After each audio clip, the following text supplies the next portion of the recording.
Next suggestion comes from Greg, and he's saying check the cam and crank sensors.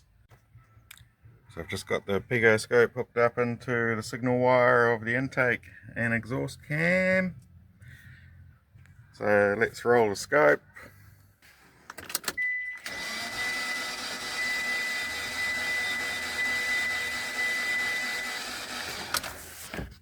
Go back some pages, and we've got a pretty nice clean looking signal there. So happy with that. Cam and crank sensors seem to be operating fine. So thank you for Greg for that suggestion, but no luck.